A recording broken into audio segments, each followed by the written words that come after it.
Hello everybody, Bubblezest here, and this is Hearts of Iron 4. In today's video, we're going to be playing as Czechoslovakia, attempting to answer the question of, what's the point of their appeasement tree? Dishonour before death.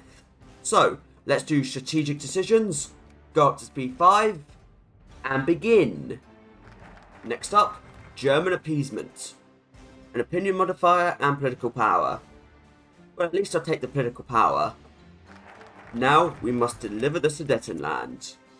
An interesting thing about this focus is, it doesn't actually check for Germany's ideology. You can do this when they're non-aligned, democratic, communist, which is why many people have seen this happen in ahistorical. So, what does Germany say about our little offer? They said yes. My absolute favourite thing about this focus is Germany can actually say no. And I've had that happen in a few of my runs, but not today. We're now time for the ultimate price. German puppet, dishonour before death. God, these are some ugly borders at this time. At least when Anschluss happens, we won't have this little sliver. But for well over 2 years, Germany will look very, very, very weird. Well, the knee has been bent. We're now Reichsprotectorate, Bohemia and Moranian. Yeah, I've definitely butchered that one, haven't I? Anyway, time for the focuses we can actually do down here. Starting off by doing the Hungarian situation, which gives us a war goal that I don't think we can actually use. Oh yeah, I forgot, we're also a Reichsprotectorate, which saps 25% of our recruitable population. Oh dear. So we already have divided nation, but since we're now a Reichsprotectorate, we're losing another 25% of our recruitable population factor. That is a heavy price to pay for being your puppet, Germany. But hey, yes, I'll take some of your stuff.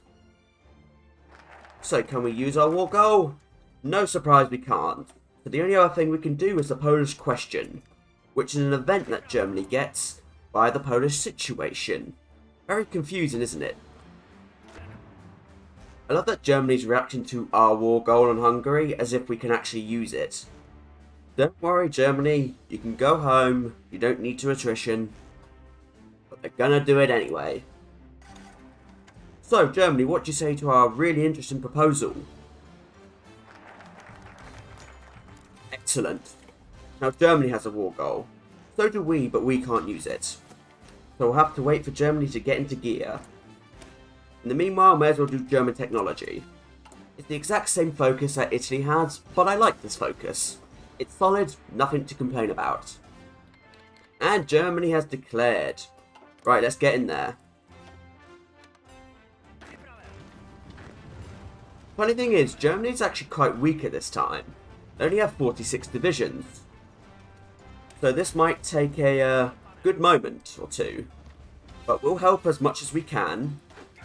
We're a good little puppet, apparently. Oh, managed to get an encirclement on Krakow. Yeah, the funny thing is, us doing this, I believe, will cause Germany to bypass Danzig War, which will lose them some cores. So yes, we get an early war, but we're probably going to make Germany a tiny bit weaker. Considering that we're a puppet, the last thing we want is a weak Germany. There we go, that is what I call an encirclement. And that's it for Poland. Well, we can just take stuff. So I guess we should try and secure Krakow. Yeah, because it has some steel. Having a bidden war over Stanislaw. I don't think I'm going to win this one. Germany had 3 times more war score than me. Damn you. Why did you do that, Germany? You could have taken that last state. Now, normally at this point, I'd probably finish here. But there's still more we can do. Give me a minute and we'll have another crack at this. So, in this run, what we're actually going to do is go down via political direction instead of strategic decisions. This will offer us a different perspective of the path. But we'll be making our way down to German ally, which will make us a puppet again, but will allow us to take advantage of some other focuses. Now we're going to go right. Okay, let's hire ourselves that fascist demagogue. We can't continue down the focus tree until we reach 35% support for NOF, so let's work down to united population. Don't want to be that mean to the Slovaks today. Just a little comment on the Czechs industrial tree. I do like that you have the choice whether or not to be balanced or not. That's interesting. God, it's going to take such a long time for us to flip, isn't it? I mean, I could do the Civil War, but come on, we did a Civil War last video. Let's flip via the referendum today. I could really use some fascist recruitment events right about now. The RNG today is going to determine how quickly we can flip. At last, time to unite the population. The idea that just a few civs and infrastructure can unite the Czechs and Slovaks is just, again, sort of novel. But look, I'm not complaining. Removing the stab and the population stuff is nice. Oh, thank you. Look, I'm not even doing a guide today. We need to save our discredit government, because what it actually does is takes away 10% democracy support. So that will be equally split between communist and non-aligned and fascist. So we have to wait on that one. Well, that's that problem dealt with. Let's return to strategic decisions. Only for the political power though, if I'm honest. Finally, we got one of these events. Finally, Czech fascism. This really should be a 35-day focus though. 70 days for 005 support is a bit much. You know, let's ban communism just for a tiny bit more support. Still not enough support. So, fortification studies. Okay, I've clearly put it off enough. Discredit government. Referendum. Flipped. This time, it's the Bohemian Empire. I can pronounce that. And aggressive wars time. Right, time for the Hungarian situation, round 2. Feels like we've been here before. Very recently as well. And no, I am not happy to let you rearm. Although Romania just went and did it anyway. Oh well, enjoy your rearmament while you still can.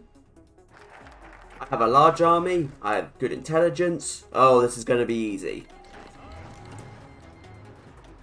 Just need to get to Budapest and Pécs. Well, that didn't take long at all. Let's just puppet them. But let's not forget to take war reps and their resource rights. Czechoslovakia and Hungary. Thanks for the 8 mills and civs. Look, I know how history goes. Let's secure a nag.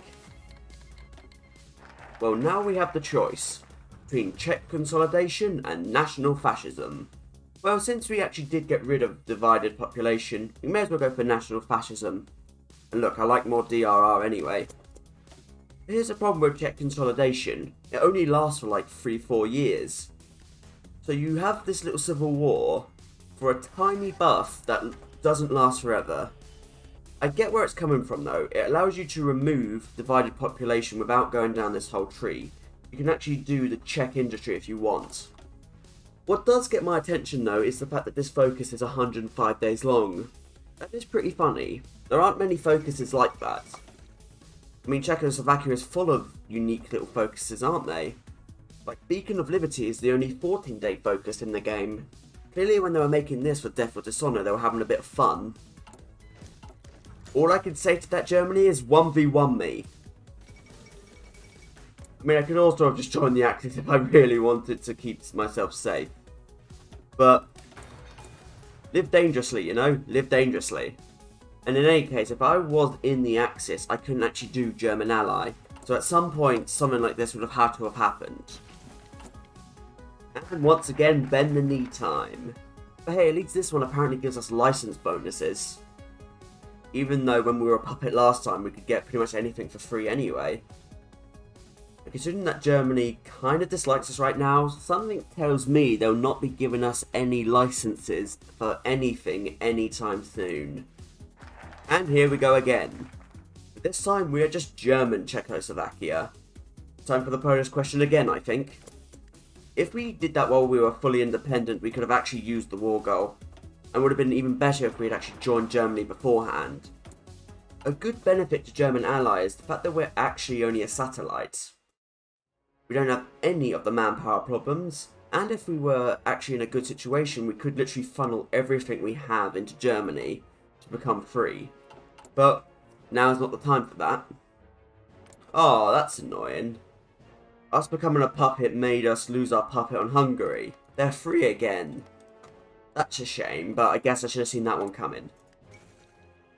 Well, ain't that funny? Danzig or war? The Polish question. Yep, we are gonna screw Germany out of course on Danzig.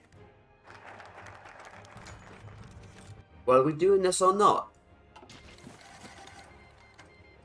Right, Germany's declared. Will they call me in? Oh, cool, Anglo-Polish alliance. Okay, that's interesting. It looks like Germany can't call us in. I know if we were a protectorate, we definitely could be called in. But that's interesting. That now gives us the option to lend-lease our way out of this problem, which is something we could do. But that's no fun. Let's do this. And break that cipher. And Poland is down once more. Well, I think that allows us to answer the question. What's the point of Appeasement Czechoslovakia? Well, it's a quick way to survive, because as you saw in the first run, we managed to become a puppet within the year of the game's start. So if you want to ensure your survival, that will do it. But I also think that German Ally does pretty much everything German Puppet does, but better. However, I'm okay with all of this, you know. These are two different options to play. You've got the faster option, but you've got the more natural Czech going fascist option. And you don't have to become a puppet if you don't want to. As I showed, we could very easily join the Axis if we wanted to. The problem is, however, is just becoming a puppet in general. I can understand why people don't like that. Becoming a puppet means you're stuck doing what the air wants you to do. You can't go out and forge your own path. But, honestly, this is fine. If I had to improve it, I'd probably merge German appeasement into German ally so we could get these little bonuses. It could be something like Switzerland's fascist tree, you know, where you're slowly falling into fascism. I think that's meant to be the idea with the appeasement tree, but it's just not really one that's conveyed that much. But I don't know. Like I said, fine if it is, fine if it isn't. So, until next time everybody, I thank you for watching, do hope you've enjoyed it, and until we meet again, from me, Bubble Zest, goodbye!